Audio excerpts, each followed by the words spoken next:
Jewellers మొట్టమొదటి factory outlet లో long హారాల పండుగ. లాంగ్ హారాల మీద ఫ్లాట్ 9.99% VA. ఈ ఆఫర్ నవంబర్ 8 నుంచి 16 వరకు. ఆఫర్ అన్ని శాఖలకు వర్తిస్తుంది. చెదురుమదురు ఘటనలు మినహా బీహార్లో తుది విడత పోలింగ్ ప్రశాంతంగా ముగిసింది. సాయంత్రం 5 గంటల వరకు రికార్డు స్థాయిలో 67.14% ఓటింగ్ నమోదైనట్లు ఎన్నికల సంఘం ప్రకటించింది. అత్యధికంగా కిషన్గంజ్లో 76.26% పోలింగ్ నమోదవగా ఆ తర్వాతి స్థానాల్లో కటిహార్, పూర్నియా జిల్లాలు ఉన్నాయి. రెండో విడతలో 20 జిల్లాల పరిధిలోని 122 నియోజకవర్గాల్లో 12 మంది మంత్రులు సహా 1302 మంది అభ్యర్థులు తమ అదృష్టం పరీక్షించుకున్నారు. బీహార్లో తుది విడత పోలింగ్ ప్రశాంతంగా ముగిసింది. ఉదయం 7 గంటలకు ప్రారంభమైన పోలింగ్ సాయంత్రం 5 గంటల వరకు సాగింది. ఢిల్లీ పేలుడు ఘటన నేపథ్యంలో పోలింగ్ కేంద్రాల వద్ద పటిష్ట భద్రత ఏర్పాటు చేశారు. 4 లక్షలకు పైగా భద్రతా బలగాలను మోహరించారు. భద్రతా కారణాల దృష్ట్యా బీహార్ వెంట ఉన్న అంతర్జాతీయ సరిహద్దుల మూసివేత వంటి ముందు జాగ్రత్త చర్యలు తీసుకున్నారు. రెండో విడతలో 20 జిల్లాల పరిధిలోని 122 నియోజకవర్గాల్లో ఓటింగ్ నిర్వహించారు. 12 మంది మంత్రులు సహా 1302 మంది అభ్యర్థులు తమ అదృష్టం పరీక్షించుకున్నారు.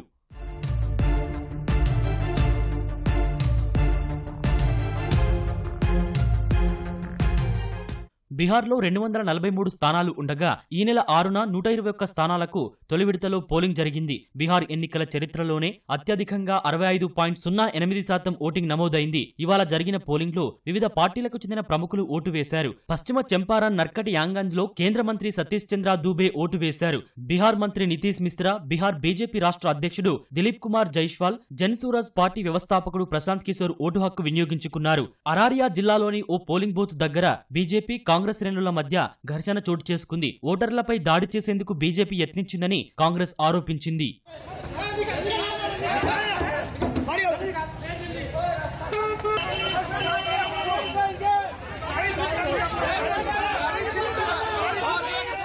బీహార్ ఎన్నికల రెండవ దశ జరుగుతున్న సమయంలో ఆర్జేడీ సోషల్ మీడియా పోస్టుల ద్వారా ఎన్నికల ప్రవర్తనా నియమావళిని ఉల్లంఘించిందని బీజేపీ ఈసీకి ఫిర్యాదు చేసింది. అలాంటి చర్యలు ప్రజాస్వామ్య మూలాలను దెబ్బతీస్తాయని ప్రధాన ఎన్నికల అధికారికి ఇచ్చిన లిఖితపూర్వక ఫిర్యాదులో బీజేపీ పేర్కొంది. బీజేపీ, ఎల్జేపీ కార్యకర్తలు కలిసి జేడీయూకు ఓటు వేసేందుకు వెళ్తున్న వారిని అడ్డుకున్నారని ఆర్జేడీ తన ఫేస్బుక్ పేజీలో పోస్టు చేసింది. ఆ పోస్టును తప్పుబట్టిన బీజేపీ ఎన్డీఏలో విభజన సృష్టించి ఓటర్లను ప్రలోభపెట్టాలని ఆర్జేడీ యత్నిస్తోందని మండిపడింది.